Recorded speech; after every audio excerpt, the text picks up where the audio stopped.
this is the Entrepreneur with me, Faith Katai. Today on the program, we are heading to Ibex Hill area, where we will be talking to Mainga Banda, an entrepreneur who has ventured into manufacturing of children's clothes. Follow me.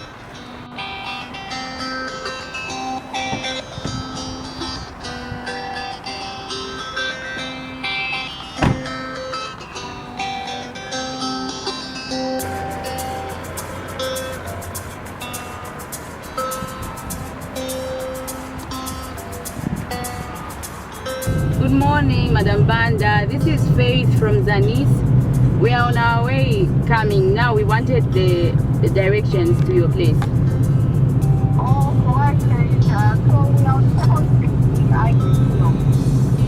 Okay. Are you able to send a location? Okay, thank you so much.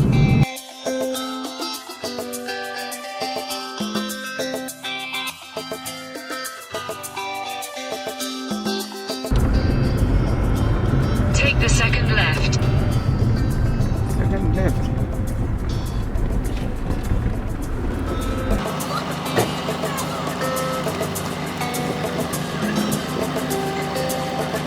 We have arrived in Ibex Hill area, and seated right next to me is Mainga Banda, the entrepreneur. Mainga is the founder of Musimbi Stores, and she is one of the beneficiaries of the Citizen Economic Empowerment Commission Presidential Awards for MSMEs and Cooperatives. Mainga, welcome to the program. Thank you so much. I'm honored to be here. Thank you for coming. It's a pleasure. To begin with, I would like you to just tell us who's Mainga Banda. Mainga Banda is an entrepreneur, a mother, and simply somebody who wants to make a significant impact in the clothing and manufacturing industry. Yeah. Tertiary education, I went to the University of Zambia. I did my first degree there. Then I went to University of Pretoria, where I did my master's in public health. And I specialized in epidemiology and biostatistics. After that, because I've specialized in biostatistics, I joined the UN, so it opened doors for me. I worked for the past 15 years. I've been working for the UN, and until this year. Yeah, so that's a short story about me and my tertiary and my work. So when did you establish this business? So Musimbi Stores was established in 2017. It's been a bit of a journey. So 2017, Musimbi was born. Around 2021, we expanded to 5 retail locations, 4 in Lusaka and 1 on the Copper Belt. And then by 2023, last year, we started local manufacturing, and Equip Clothing was born. So Equip Clothing is a baby of Musimbi Stores, and it's the manufacturing end of Musimbi. So when you were growing up, did you ever think you would one day establish this kind of business? Yes and no. I say yes because I think the environment in which you grow up really shapes who you are. In my home, my mother was always selling something. My father was always selling something. They both had full-time jobs, but they were also entrepreneurs. My mother was a teacher, but she always sold vegetables. So we grew up selling and packing things. So I say yes in that sense because I think that shaped me. And no in the fact that I think when I finished my university, I just thought I would be in the corporate world and not really go into entrepreneurship. But yeah, here I am now, and I've transitioned really from corporate. One would ask, so then why did you decide to venture into dealing with children's clothes, not women, not men's clothes? So actually it was a natural venture because Musimbi is a children's store. So we started by selling accessories which were importing. And it was just a natural thing because the store is for children, so we started making children's clothes. Also, I think we were sort of driven into the clothing because of COVID, so we thought of local manufacturing instead of importing. Yeah, because all our supply chains at the time were disrupted, so we had no choice but to start local manufacturing. How has been your entrepreneurial journey? My entrepreneur journey, I must say, has been interesting. It's a roller coaster. There are a lot of highs and lows, but every day is a day that is different. So it's been very exciting. It's an exciting roller coaster. Every day is a day where you learn and you innovate. You make a lot of mistakes and you get up very quickly and start afresh. So it's been exciting, I must say. Okay. I heard you talked of working for the UN for over 15 years. So, what kind of work were you doing there at the UN? So, before I started this entrepreneur journey, I worked for the United Nations for the past 15 years.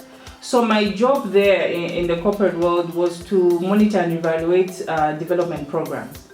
So I had the privilege to work here in Zambia and many other countries like Nigeria and Middle East. So actually my work experience in the United Nations has really helped me shape my business, because I'm bringing those lessons, that work ethic to the business side, and so it's really helpful. Yeah. How was it like leaving formal employment?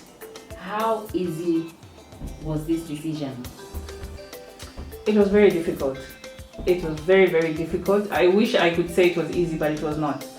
But it is something that I had been planning for the past 5 years. Because entrepreneurship and business is also about passion.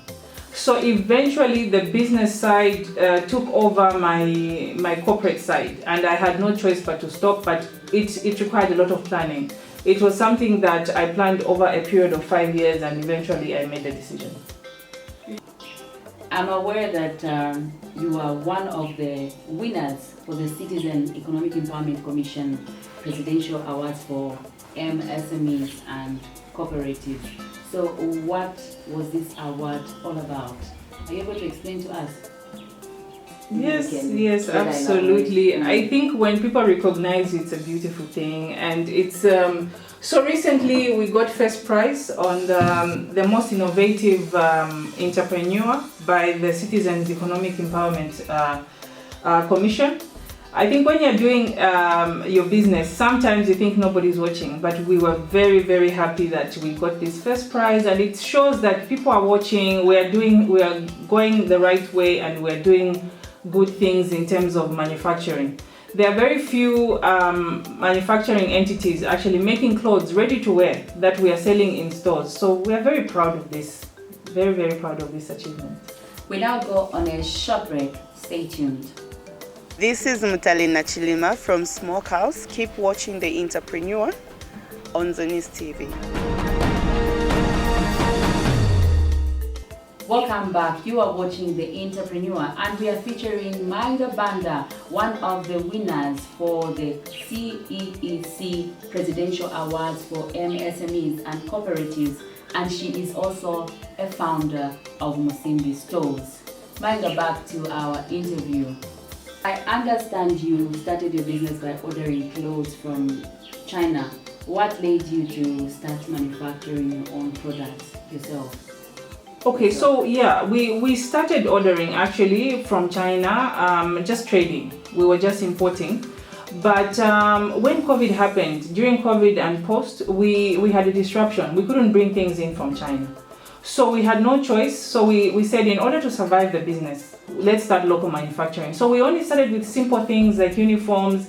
Eventually we started making baby clothes, rompers, and so on.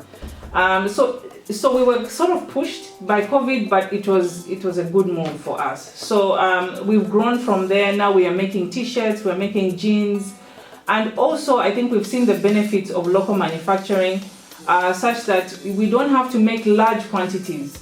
Like the way it is when you order from China, you are forced to bring in large quantities, and sometimes they don't work. With local manufacturing, you can test the market, and you can check the quality, you can do the quantities that you need. So it's really, really beneficial, and more people should be going into local manufacturing. So Mainga, when it comes to materials, where do you source these materials for your manufacturing factory? Are they locally sourced or you get them from outside the country? Some of them we are.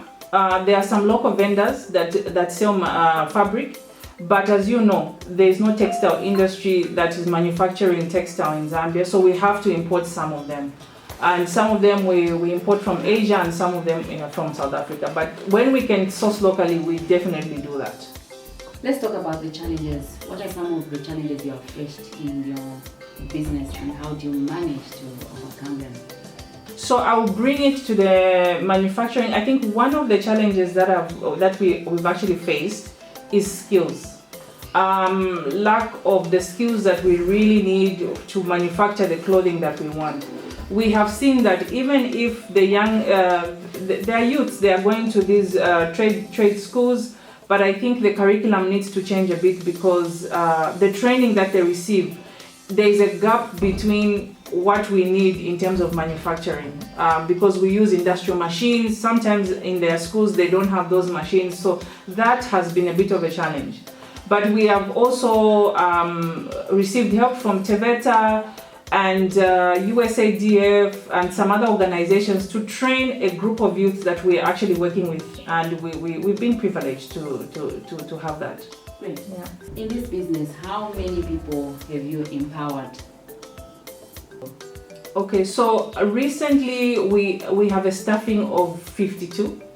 So Musimbi Stores is the retail outlet. In Musimbi Stores, we've got 10 staff. These are sales, so they do sales and customer service.